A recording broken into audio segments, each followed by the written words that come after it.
고진감래 할머니의 사연 라디오. 나는 김병수다. 오늘도 변함없이 오전 6시에 일어나 이른 아침을 먹고 오늘 할 일을 확인하고 있었다. 여보, 오늘 은행 가야 하는 거 맞지? 아내가 설거지를 하며 물었다. 응, 주민등록 등본도 떼고 통장 계좌 정리하고. 큰애 집 이사 가는데 대출 보증 서류 오늘은 해줘야지. 평범한 화요일 오전 나는 동네 주민센터로 향했다. 30년 넘게 살아온 이 동네를 나는 누구보다 잘 알고 있고 동네 사람들도 많이 알고 있다. 주민센터 직원들도 나를 잘 알고 있었다. 안녕하세요. 어르신, 오늘은 무슨 일로 오셨어요? 민원 창구의 젊은 직원이 환하게 웃으며 인사했다. 나는 늘 그렇듯 다정하게 대답했다. 주민등록 등본 한 통 떼려고 왔어요. 아들이 집 사서 이사 가는데 대출 보증서 달라고 해서요. 네, 신분증 주세요. 나는 지갑에서 주민등록증을 꺼내 건넸다. 직원이 컴퓨터에 주민등록번호를 입력하는데 갑자기 표정이 이상해졌다. 이상하네요. 직원이 화면을 뚫어져라 쳐다보며 중얼거렸다. 그러더니 다시 한번 주민등록번호를 입력했다. 뭔가 잘못된 건가요? 내가 물었다. 아, 잠깐만요. 시스템 오류인 것 같아요. 하지만 직원의 얼굴은 점점 더 굳어졌다. 몇 번을 더 시도한 후 직원은 당황한 표정으로 옆자리 선배 직원을 불렀다. 이것 좀 봐주세요. 두 직원이 웅성웅성 속삭이며 화면을 보더니 선배 직원이 나를 조심스럽게 쳐다봤다. 어르신 혹시 다른 신분증은 없으신가요? 다른 신분증이요? 이게 제 주민등록증인데요. 뭔가 문제가 있나요? 그럼 이걸로 한번 해보세요. 나는 운전면허증을 내밀었다. 그런데 이번에도 같은 반응이었다. 나의 목소리에 불안감이 스며들기 시작했다. 20년 가까이 써온 이 신분증에 무슨 문제가 있다는 걸까? 선배 직원이 깊은 한숨을 쉬며 말했다. 어르신, 이거 어떻게 말씀드려야 할지. 시스템상으로는 어르신이 뭔데요? 사망자로 등록되어 있습니다. 나의 머릿속이 하얘지면서 귀를 의심했다. 뭐라고 하셨어요? 어르신의 주민등록번호로 조회하면 사망일자가 기록되어 있어요. 2개월 전인 4월 15일로요. 나는 의자에 털썩 주저앉았다. 손이 덜덜 떨렸다. 그게 무슨 소리예요? 제가 여기 멀쩡히 서 있는데 사망이라니요? 주변 민원인들이 하나둘 쳐다보기 시작했다. 직원들도 어떻게 해야 할지 몰라 우왕좌왕했다. 잠깐 내가 죽었다고요? 4월 15일에? 나는 기억을 더듬어 봤다. 그래도 잘 모르겠어서 핸드폰을 꺼내 달력을 봤다. 나는 평소 핸드폰 달력에 모든 일정이나 특이사항을 적어 넣는 버릇이 있었다. 4월 15일. 그날은 아내와 함께 여의도에 봄나들이를 다녀온 날이었다. 벚꽃 구경을 하고 저녁에는 손자와 통화도 했었다. 이건 분명히 시스템 오류일 거예요. 어르신, 일단 신분증을 다시 한번 확인해 볼게요. 하지만 아무리 확인해도 결과는 똑같았다. 나 김병수는 2024년 4월 15일 사망한 것으로 기록되어 있었다. 그럼 지금 저는 누구예요? 유령이에요? 나는 자신의 손을 내려다봤다. 따뜻했다. 맥박도 뛰고 있었다. 거울에 비친 내 모습도 평소와 다름없었다. 어르신, 일단 이 문제를 해결하려면 시청 본청에 가셔야 할 것 같아요. 여기서는 권한이 없어서. 그럼 지금 당장 아무것도 할 수 없다는 거예요? 죄송합니다. 사망자로 등록된 상태에서는 어떤 민원 업무도 처리할 수 없어서요. 나는 아내에게 전화를 걸었다. 여보, 나야, 지금 주민센터인데. 믿기 어려운 일이 생겼어. 내가 서류상으로 사망 신고가 되어서 죽은 사람으로 되어 있다는 거야. 뭐라고? 말을 알아듣게 해. 일단 집에 가서 얘기해. 전화를 끊고 주민센터를 나서는 나의 발걸음은 무거웠다. 평생 살아온 이 동네에서 자신이 죽은 사람이 되어버렸다는 현실이 믿어지지 않았다. 동네 슈퍼 앞을 지나면서 평소 인사하던 사람들이 보였다. 병수 형님, 오늘도 운동하세요? 왜 형수님은 같이 안 나오시고? 네, 그냥 좀.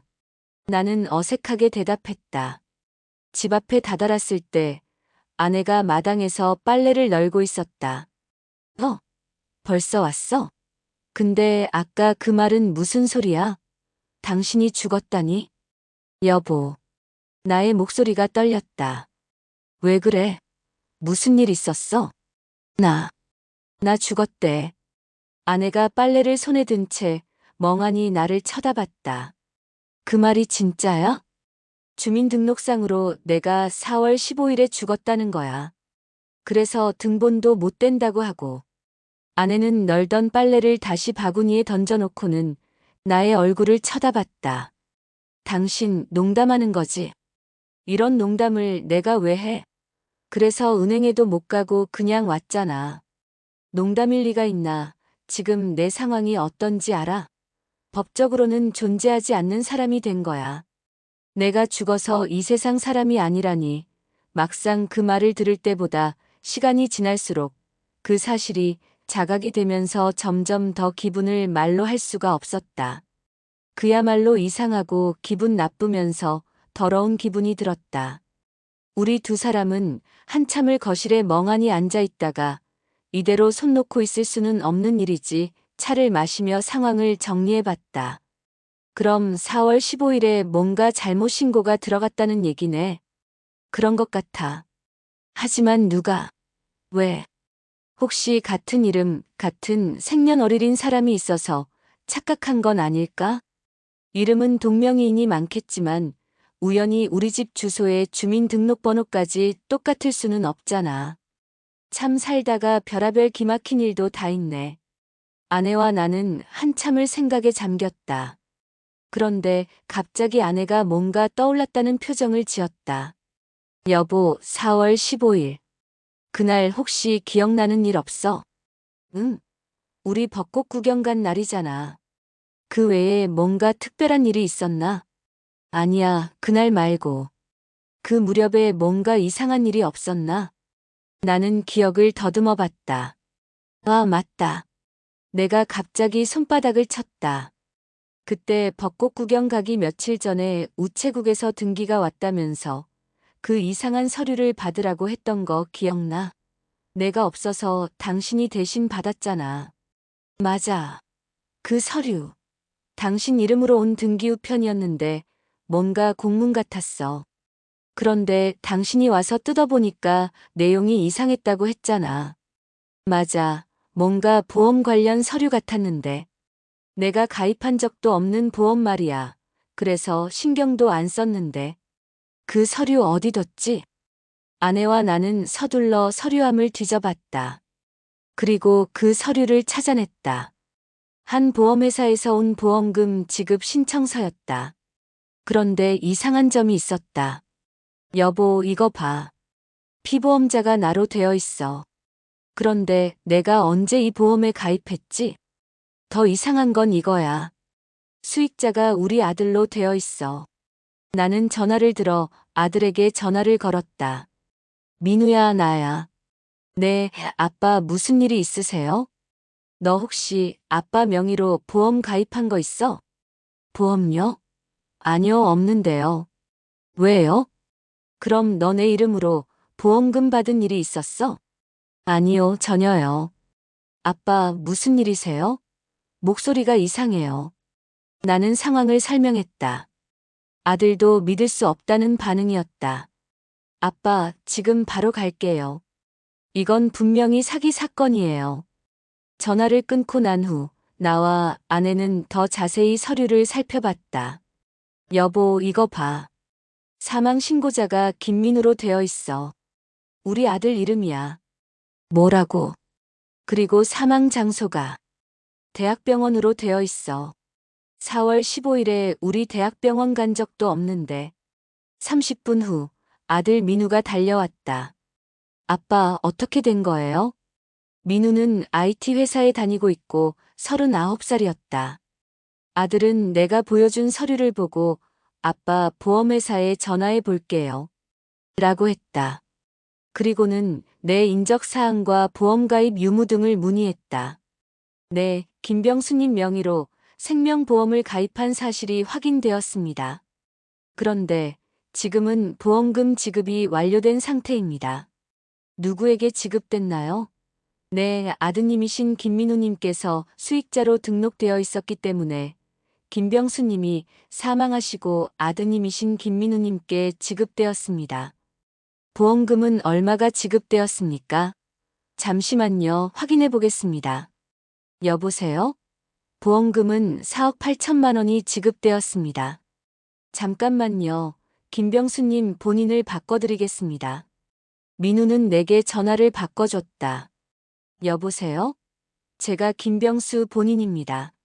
저는 이런 보험을 가입한 적도 없고 아직 사망하지도 않고 살아 있습니다. 그런데 제가 사망자가 되어 있네요. 어떻게 해야 할까요? 네. 지금 무슨 말씀이신지 정말이세요? 네, 정말입니다.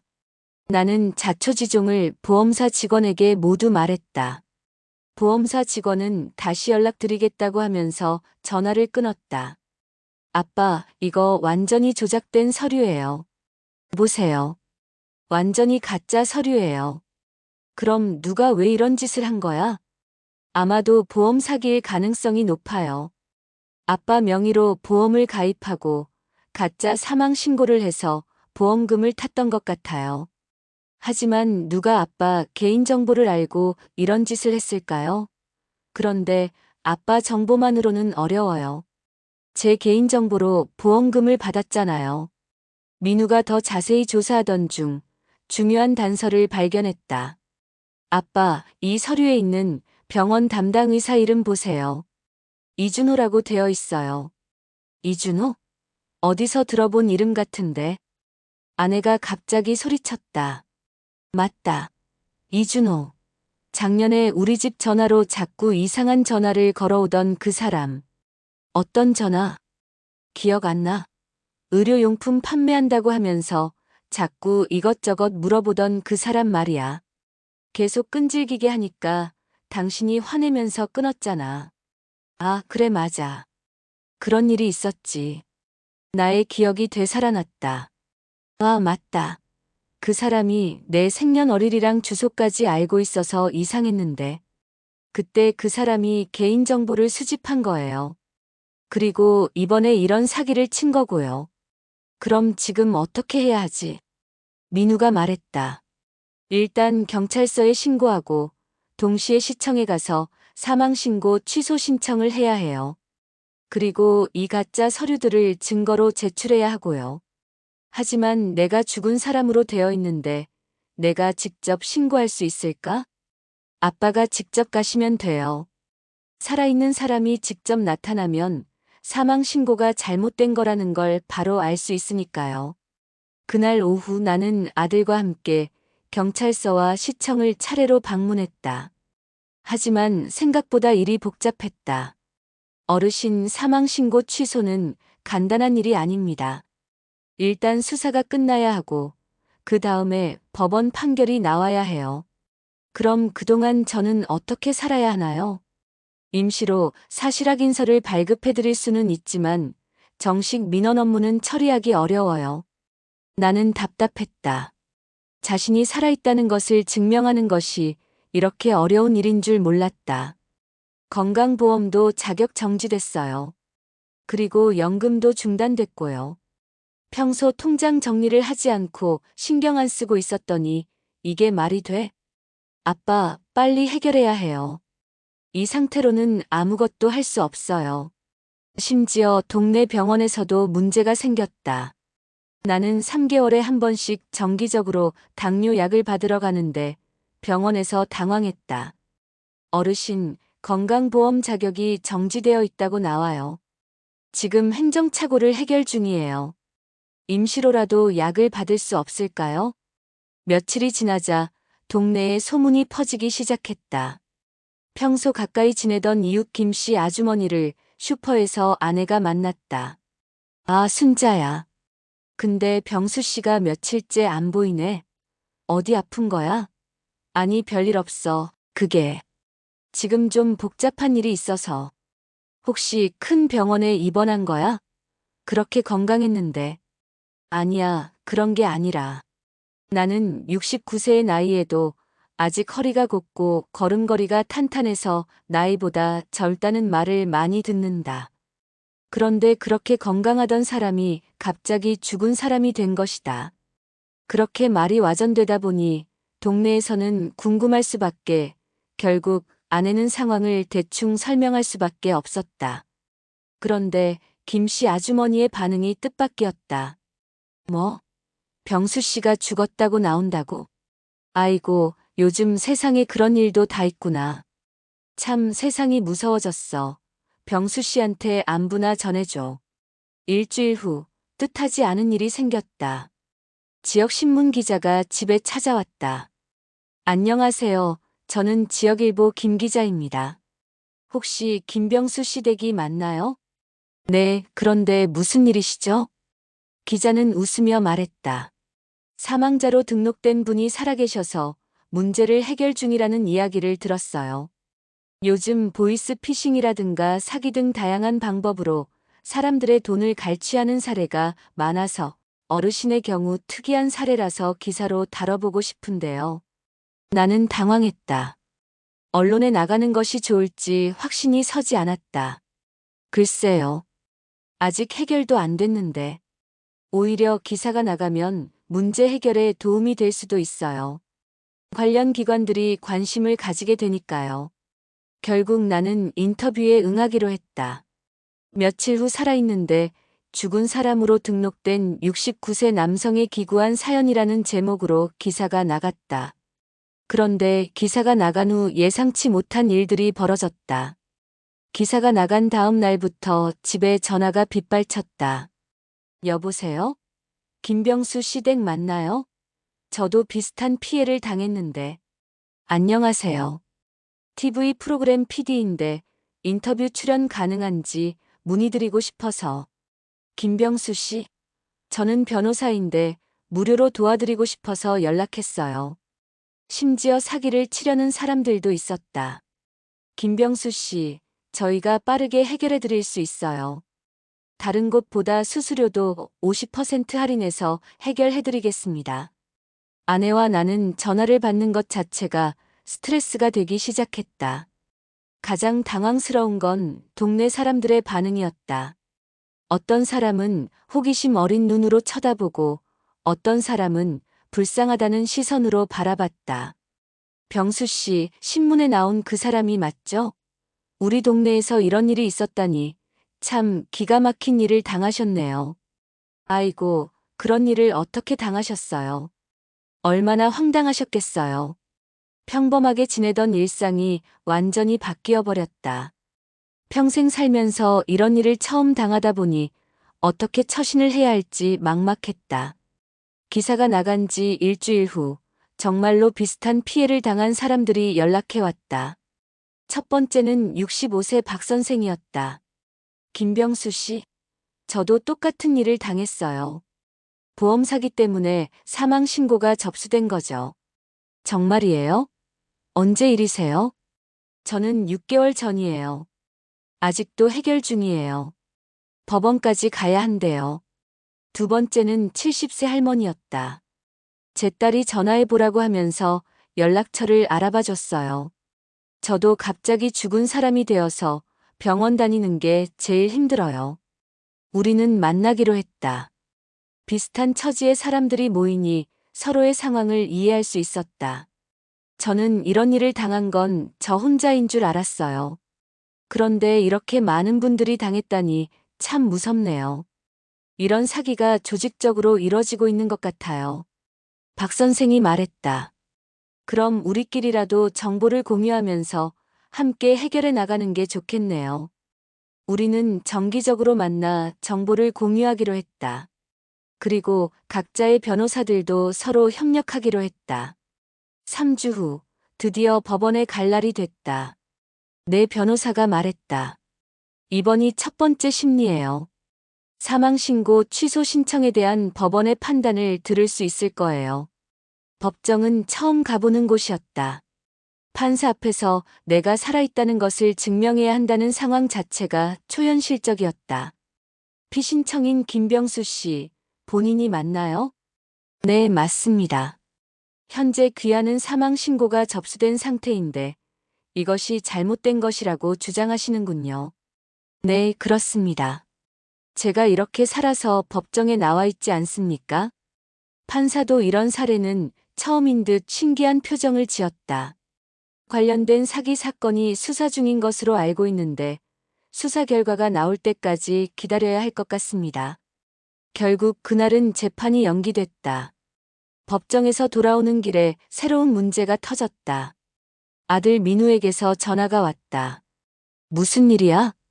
아빠가 사망자로 등록되어 있다 보니 제가 아빠를 부양가족으로 올린 것 때문에 문제가 생겼어요.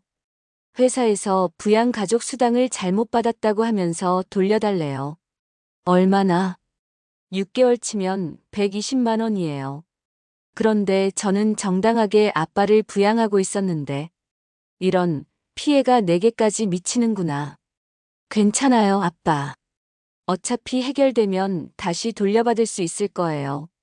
그리고 매월 제가 아빠 통장으로 생활비 송금 내역도 있고. 하지만 문제는 여기서 끝나지 않았다. 그런데 아들 민우의 집 이사 날짜가 다가오면서 잔금 대출건 때문에 문제가 되고 있었다. 일단 다른 방법을 찾아봐야겠어요. 내 한 사람의 문제가 가족 전체에게 영향을 미치고 있었다. 며칠 후 정말 어이없는 일이 생겼다. 갑자기 배가 너무 아파서 견딜 수 없는 통증에 응급실에 갔는데 결석이었다. 그런데 의사가 당황했다. 환자분 사망자로 나오는데요. 지금 행정착오를 해결 중이에요. 일단 치료부터 해주세요. 죄송하지만 사망자로 등록된 분은 의료보험 적용이 안 됩니다. 그래서 의료진도 어떻게 처리해야 할지. 그럼 저는 아파도 치료를 못 받는다는 건가요? 전액 본인 부담으로는 가능하지만 결국 비싼 치료비를 내고 치료를 받아야 했다. 더 황당한 건 퇴원할 때였다. 간호사가 서류를 작성하면서 말했다. 퇴원 처리를 어떻게 해야 할지 모르겠어요. 사망자가 입원했다가 퇴원하는 경우는 처음이라서 그냥 일반 환자처럼 처리하시면 안 되나요? 시스템이 허용하지 않아요. 사망자는 입원도 퇴원도 할 수 없다고 나오네요. 결국 병원 전산팀과 여러 통화를 한 끝에야 겨우 퇴원할 수 있었다. 한 달 후 경찰에서 연락이 왔다. 김병수 씨, 범인을 잡았습니다. 정말이에요? 네, 이준호라는 사람이 맞습니다. 그런데 이 사람이 혼자 한 게 아니라 조직적으로 활동했어요. 조직이요? 네, 피해자들 명의로 보험을 들고 여러 사람을 대상으로 이런 사기를 친 거였어요. 어르신이 피해자 중 한 명이었던 거죠. 그럼 이 사람한테 당한 다른 피해자들도 있다는 거군요. 네, 현재까지 17명의 피해자가 확인됐어요. 모두 60대 이상 어르신들이었고요. 17명이나요? 이들은 먼저 텔레마케팅으로 개인정보를 수집했어요. 건강식품이나 의료기기 판매를 빙자해서 말이죠. 아, 그때 그 전화들. 그렇습니다. 그렇게 수집한 정보로 보험 가입을 하고 일정 기간 후에 가짜 사망 신고를 해서 보험금을 타내는 수법으로요. 정말 치밀한 범죄네요. 수사 과정에서 다른 피해자들의 사연도 알게 됐다. 어떤 할머니는 8개월 동안 죽은 사람으로 살았다고 한다. 처음엔 정말 놀라서 미칠 뻔했어요. 또 다른 할아버지는 더 심각한 경우였다. 신장투석 환자인데 의료보험이 중단되니까 너무 비싸서 투석하기가 쉽지 않았대요. 자식들이 돈을 대줘서 겨우 버텼죠. 이런 사기를 어떻게 막을 수 있을까요? 내가 물었다. 개인정보 보호가 가장 중요해요. 개인정보를 묻는 사람들한테는 절대 알려주면 안 됩니다. 내 사건이 언론에 계속 보도되면서 예상치 못한 부작용이 생겼다. 사기꾼들이 나를 타겟으로 삼기 시작한 것이다. 김병수 씨, 저희가 빠르게 문제를 해결해 드릴 수 있어요. 특별한 방법이 있거든요. 무슨 방법이죠? 정부 고위 관계자와 연결이 있어서 한 번에 해결해 드릴 수 있어요. 수수료는 300만 원만. 이런 전화들이 하루에도 수십 통씩 걸려왔다. 또 다른 사기꾼은 더 교묘했다. 김병수 씨, 저는 피해자 모임 회장입니다. 집단 소송을 준비하고 있는데 참여하시겠어요? 무료인가요? 당연히 무료죠. 다만 소송 준비 비용으로 50만 원만 입금해 주시면 됩니다. 이런 2차 피해를 막기 위해 우리는 진짜 피해자 모임을 만들어 서로 정보를 공유하기로 했다. 이 모든 과정에서 가족들도 많은 고통을 받았다. 특히 아내는 스트레스로 잠을 못 이뤘다. 여보, 정말 언제까지 이런 생활을 해야 하는 거야? 당신이 죽었다가 살았다가 정신이 없어. 미안해, 나 때문에. 당신 잘못이 아니잖아. 그놈들이 나빠서 그런 거지. 아내는 동네 사람들을 만나는 것도 부담스러워했다. 슈퍼에 가면 사람들이 자꾸 물어봐. 남편이 죽었다더니 어떻게 된 거냐고. 매번 설명하기도 지겨워. 이런 일을 겪으면서 나는 정신적으로 많은 충격을 받았다. 밤에 잠을 자다가도 갑자기 내가 정말 살아있는 건가 하는 생각이 들곤 했다. 어떤 날은 거울을 보면서 나 자신의 존재를 확인하곤 했다. 나는 김병수다. 나는 살아있다. 69세다. 아내 순자와 살고 있다. 이런 말을 중얼거리면서 자신을 달래야 했다. 심지어 심리 상담을 받기로 했다. 김병수 씨, 이런 경험을 하시면 정체성에 혼란이 올 수 있어요. 자연스러운 반응입니다. 정말 가끔은 내가 죽은 건 아닌지 헷갈려요. 그런 생각이 드시면 현실적인 것들에 집중해 보세요. 따뜻한 물에 손을 담근다든지, 아내와 대화를 나눈다든지. 상담은 도움이 됐다. 적어도 내가 미쳐가는 게 아니라는 걸 확인할 수 있었다. 내 사건으로 인해 여러 행정기관들도 혼란에 빠졌다. 주민센터에서는 김병수 씨 같은 사례가 앞으로도 생길 수 있지만 대응 매뉴얼을 만드는 건 사실상 어렵습니다. 그런 매뉴얼이 없었다는 게 더 신기해요. 죽은 사람이 살아서 찾아오는 경우는 드문 일이거든요. 시청에서도 마찬가지였다. 이런 행정착오로 인한 피해를 어떻게 예방할 건지 답변해 보세요. 담당 공무원이 답변했다. 현재 시스템 개선 작업을 진행하고 있습니다. 사망신고 접수 시 추가 확인 절차를 도입할 예정입니다. 4개월 후 드디어 사기 조직의 전모가 밝혀졌다. 김병수 씨, 이번에 추가로 5명을 더 검거했어요. 총 몇 명이나 되는 거죠? 총 12명의 조직이었어요. 이준호가 조직의 행동대장이었고 각자 역할이 나뉘어져 있었어요. 이들이 3년간 활동하면서 전국에 총 37명의 피해자를 만들었어요. 37명이나요? 네, 피해 금액도 25억 원이 넘어요. 재판이 시작됐을 때 나는 증인으로 출석했다. 피고들로 인해 어떤 피해를 받으셨습니까? 나는 지난 몇 달 동안의 고통스러운 경험을 차근차근 증언했다. 신체적으로는 의료보험 중단으로 치료비 부담이 늘었고, 정신적으로는 정체성 혼란과 스트레스를 받았습니다. 그리고 가족들도 함께 고통받았습니다. 재판 과정에서 다른 피해자들과 더 가까워졌다. 우리는 정식으로 생존 피해자 모임을 결성했다. 우리 같은 피해를 더 이상 생기지 않도록 예방 활동을 해야 해요. 박 선생이 제안했다. 좋은 생각이에요. 어르신들을 대상으로 교육도 하고. 우리는 매주 모여서 활동 계획을 세웠다. 첫 번째 교육은 내가 살고 있는 동네 경로당에서 했다. 어르신들, 전화로 개인정보를 물어보는 사람들 조심하세요. 저처럼 하루아침에 죽은 사람이 될 수도 있어요. 어르신들이 웃으면서도 진지하게 들어주셨다. 병수야, 정말 고생 많았구나. 그런데 그런 사기꾼들을 어떻게 구별하지? 일단 전화로 주민등록번호나 생년월일을 묻는 사람은 무조건 의심해보세요. 그리고 6개월 만에 모든 것이 정상으로 돌아왔다. 김병수 씨, 오늘부터 모든 행정 처리가 정상화됩니다. 정말이에요? 네, 사망 신고가 완전히 취소됐고 모든 서비스도 복구됐어요. 나는 다시 주민등록 등본을 발급받을 수 있었다. 그 종이 한 장이 이렇게 소중한 줄 몰랐다. 은행 계좌도 정상화됐고 신용카드도 다시 사용할 수 있게 됐다. 여보, 나 살아있다는 게 이렇게 감사한 일인 줄 몰랐어. 그러게 말이야. 당신이 죽었다고 했을 때 얼마나 무서웠는지 몰라. 하지만 나는 예전과 달라졌다. 매일 아침 일어나서 거울을 보며 자신이 살아있음을 확인했다. 그리고 아내와 함께하는 평범한 일상 하루하루가 얼마나 소중한지 깨달았다. 내가 살아서 숨쉬고 있는 오늘에 감사한다. 개인정보 보호도 이렇게 중요한 거였구나. 앞으로는 함부로 전화 받지 말자. 나는 살아있다. 이 순간이 얼마나 소중한가.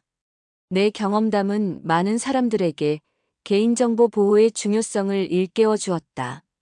나는 이제 동네 어르신들을 대상으로 보이스피싱과 개인정보 보호 교육을 정기적으로 하고 있다.